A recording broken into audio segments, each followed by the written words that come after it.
Assalamualaikum warahmatullahi wabarakatuh.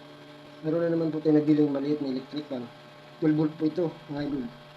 Nabili natin ito sa halagang 20. Yun po sa mga nangangalakan. Subukan natin ayos.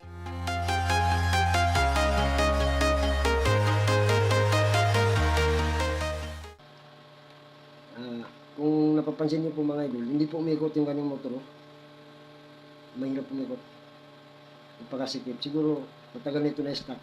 Nabili ko siya, wala siyang stand. Ganyan talaga siya, ganyan ko na nabili. Tapos may nabili pa akong LS sa junk shop. 10 peso po ito mga idol. Tama dito. Ayan.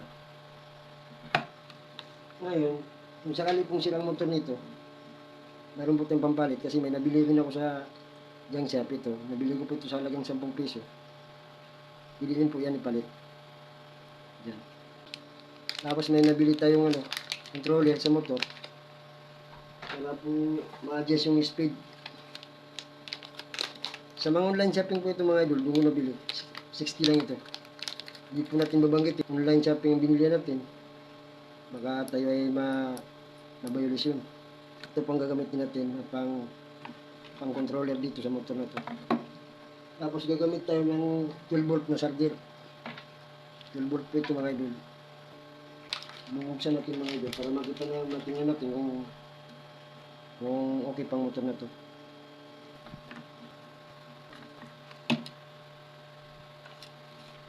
Ayan po ang kanyang motor. So medyo kinalang po mga idol. Tingnan natin kung maayos pa natin ito.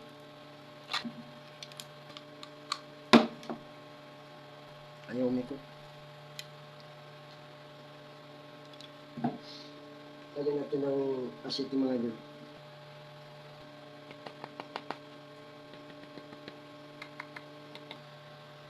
Ayan, umikot na mga idol. Medyo maluwag na. So hindi na natin siguro kailangan palitan ng motor na to. Buksan natin ito mga idol para matingnan natin kung okay pa yung mga gear dito sa loob. Halatang stock talaga ito. Tagal na itong nakatapon siguro kaya yan, pati mga tornilyo ay mahirap tanggalin.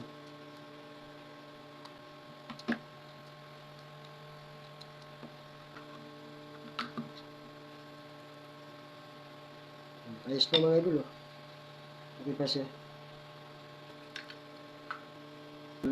Testing natin itong motor na ito kung under pa. Ay malambot na yung kaning may ikot na maayos. Testingin po natin mga idol.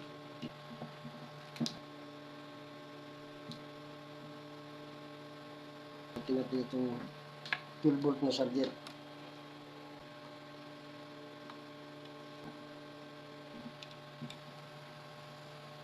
Ayos. Yan po mga idol, umikot na. Ibig sabihin, okay ng kaning motor. Maganda pa siya, tahimik ang tunog. Hindi siya maingay. Okay pang motor na ito mga idol. Salpak natin dito sa kanyang lalagyan. Yung mga idol, nalinis natin mga idol. Medyo nabas-bawasan naman yung kaning kanina, napakadumi kanina Pati itong motor na ito, nalinis din natin mga idol. Ayan Sasalpak natin.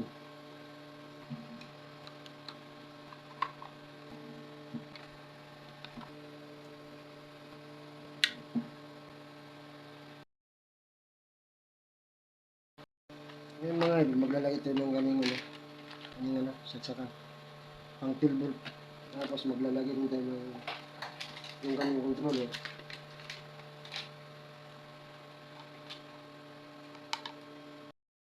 I-assemble po natin itong kaning controller, motor controller. May nakuha tayong sirang charger.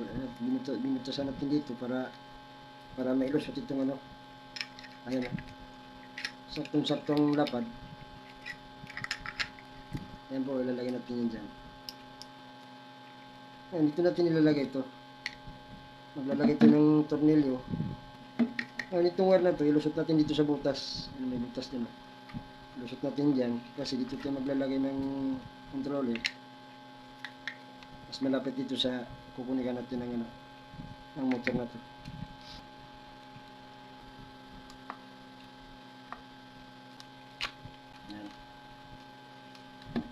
Ito, kukunik natin dito sa, may nakalagay naman pong motor. Yan, positive at negative.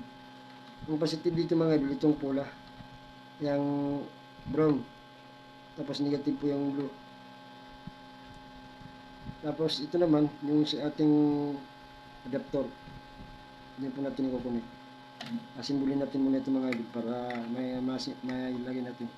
Naglagay po tayo ng palatandaan kung saan natin bubutasan. Dito po tayo magbubutas, dalawa. Tapos sa dito ilalagay. Yung mga idol, yan ang iniingatan ng mga idol na baka tama ng tornilyo, baka maapektan yun yan. Ngayon, naglagay tayo ng palatandaan. Ayan, ayan. Gamit tayo ng baril ng maliit.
Yung mga idol, binutasan natin yan dahil dito natin palilan ng wire. Itong wire na itong dalawa, diyan po sa mga dalawang butas na yun. Ayan. Ayan mga idol, nasalpa po natin yung, ito yung sa motor. Ito naman yung galing sa power. Ayan o, yung galing dito. Yan pong kulay blue, ito yung positive. Ito naman black, negative. Negative ito yung positive, itong brown. Okay lang po mabaliktad itong sa motor, wag lang itong sa power. Masusunod po itong controller. Sayang po. Tutornilyo natin. Tapos ito, lalagyan natin yung kanyang nut.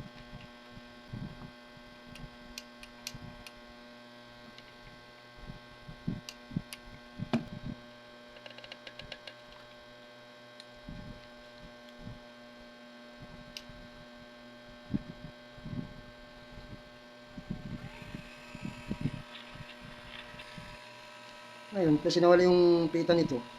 Pag gusto natin paikutin ito, susungitin natin dito sa likod. Ayan. Ayan. So, okay na mga idol. Lalagyan natin yung ilis para matesting natin. Maglalagay muna tayo mga idol ng stand. Itong siling pa natin mga idol, sila na ito. Ayun, hindi na ito gumagana. So, kukunin natin ito.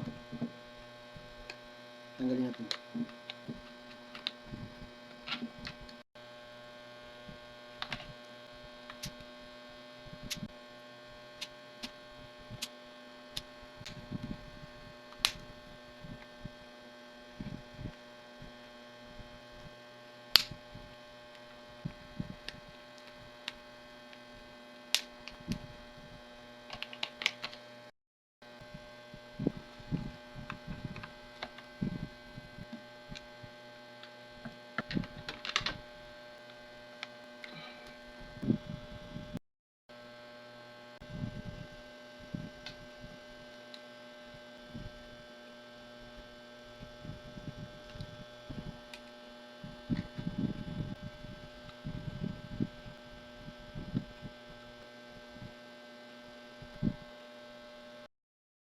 Mga idol, nilagay natin yung kanyang ilis.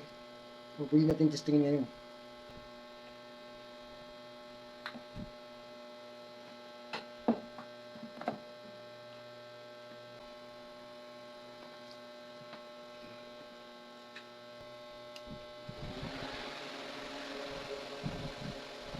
Yan, may electric pan tayong ano. Napakatipid yan, 12 volt lang yan. Pero mga idol, napakalakas ng mga idol. Yung mga idol, pag pinit natin yung sa likod, may steady na lang yun dito. Kung saan nakaharap, yung siya tututok.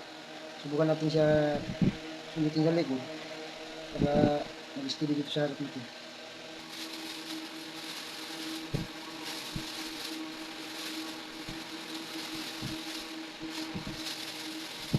Subukan natin mga idol sa 18 volt na charger. Subukan natin. Tingnan natin kung gano'ng kalakas. Subukan natin mga idol sa 18 volt. Charger po ito ng laptop, yung mga sinaw ng laptop. Ngayon, bubunutin natin yun. Testing natin itong 18 volt.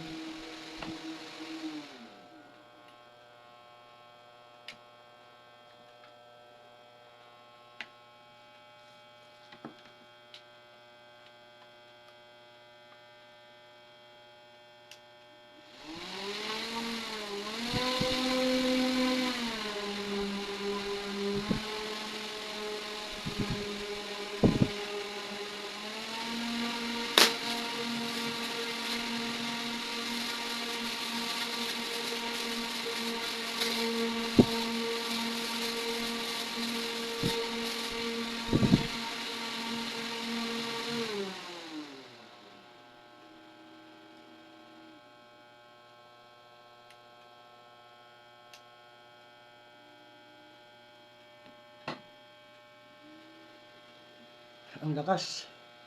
Yan, pag maliit na bata ang gagamit nito, halimbawa yung mga buwan pa lang na bata, mga buwan pa lang pinanganak, mahina lang para hindi maling bata masyadong lamigin.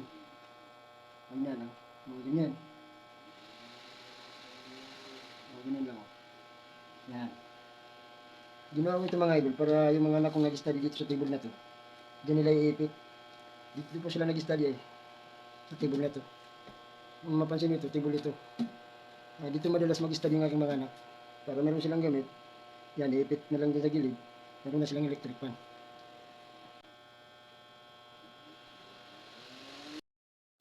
Yung mga idol, ipapakita ko sa inyo yung una kong ginawa na nabili ko rin sa junk shop na 50 pesos.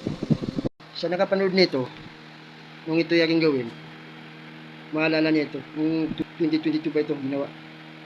So, tingnan nyo gano'ng kalakas din.